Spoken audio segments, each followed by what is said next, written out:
Well, hello. The title for the video for the 9th of September is Money Will Not Bring Peace. War means profit. One of the plans lining up for possible implementation is to empower visionaries who want a world that works for all the people, not only the elite establishment that operates by stealth and deceit. This is supposedly being done by currency revaluation, restoring a gold-backed monetary system and ending the fiat system run by what many know as the cabal. Perhaps this is a step in the right direction, but only if the movers and shakers of the old system are brought down and totally disempowered. Of course, I say this because money, regardless of type, can still be used to promote war. And the same troublemakers that have ruled the roost as far back as we have history will use it to finance both sides in newly created conflicts. For a truly new world order, the kingdom of heaven on earth, to occur, we need leaders, not rulers, who have a change of heart, a transformation of consciousness.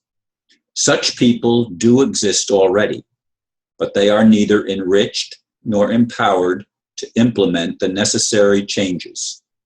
Not yet, anyway. Let me interject before I go any further. Many of you may see a sign behind me that wasn't there until this video.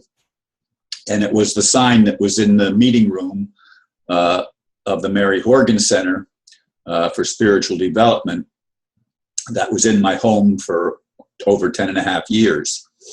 And I was actually in the storage area, in the garage, and place where all the stuff is stored, looking for my Anastasia books. I found one of them, the Book of Kin, but I didn't find the other 8 of them. And I have to speak on the subject of Anastasia in a couple of weeks, and I've been looking for them, but I haven't moved a bunch of stuff. Anyway, back to the topic at hand. I've pondered over this thing. I've prayed about it. I've cried about it, because there's nothing I've wanted in my whole life more than I want the kingdom of heaven to be established on earth, more than I want peace, more than I want justice for everybody, and not a world run by criminals. And yet that's the world I've recognized as I began to awaken and as I began to realize the nature of the world that I live in. I've realized that the worst possible elements of human society have risen to the top, and they do not believe in equal rights for everybody. They do not believe in justice for all. They do not believe in any of the altruistic principles that decent people espouse. On the contrary, they are sucked into or programmed by an idea that says we're the boss and we have a right to do whatever we want. And of course, as people have begun to wake up in the last decade or so, a little bit more than a decade probably, as more and more people are waking up, they feel more and more pressure to hasten the changes that they wanted to bring about and tighten the grips and create their monopoly on the world system and on the monetary system. Obviously, with the gold-backed system, that could be interpreted as a step in the right direction, because it puts, as I said in the blurb, it does bring the fiat system, the creating money out of nothing system that we've lived in for so long. It does seem to put an end to that. But if the same people control the gold-backed system, there's not going to be any change. And I listened, what were there, 57 different points of this big agreement that just took place in China, the G20 meeting. And as I listened to most of it, I don't hear what I want to hear. I mean, I've had people say, well, this is what establishes the gold-backed system. And they look at that as a positive thing. They look at the making available so-called prosperity funds. But I still don't know a single person. And of course, they're on non-disclosure. They have to sign non-disclosure, supposedly, if they receive some of these sums of money. So I have people that have said that they're lined up for it, but I don't know of anybody that's actually received it. But as I think about it more and more, as I just said a little bit ago, if all we do is change the type of money and we don't change the people that control it, I'm sure the people that are the elite have invested in all of these alternative currencies far more than most people. I mean, I invested myself $60.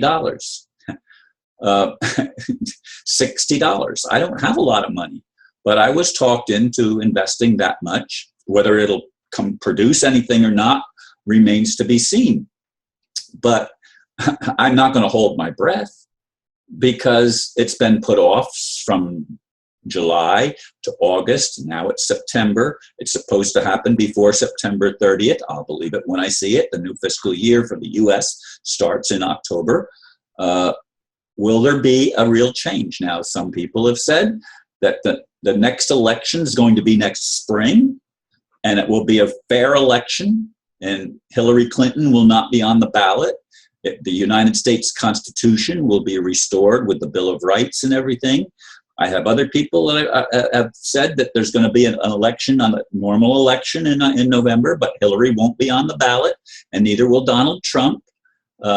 And there's all sorts of conjecture, all sorts of ideas out there, and I'm not telling you I believe any of them, because I've come to the place where there's been so many lies and so much deceit and so much fraud that's been perpetrated as if it were true.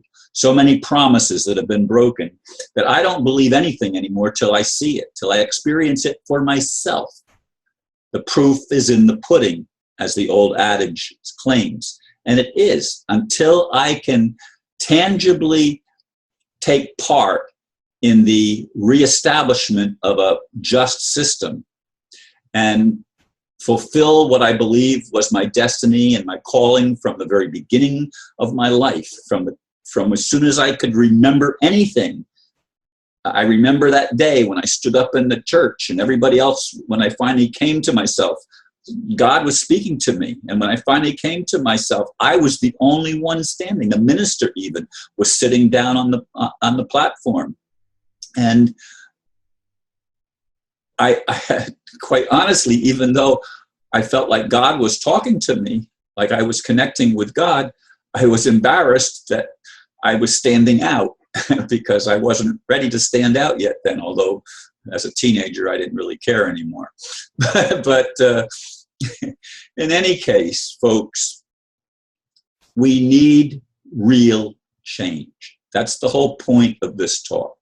Real change that is substantive and can be verified, and it has to have either a transformation of the current rulership into a totally different attitude, a totally different perspective, or it isn't going to work. It's not about promises. It's not about saying nice words. I mean, all of the politicians know how to say nice words, but they lie. They don't tell the truth. And I do my best to tell the truth to the best of my ability. Have I been suckered in, as I've said in many other videos? Of course I have. I've been misled just like everybody else on this planet. Anyway, I ask that you continue to hold up those that are suffering, hold them up in prayer, do whatever you can do to help those that that are in more need than you are. No, I don't need to say that. Something just came across my mind anyway.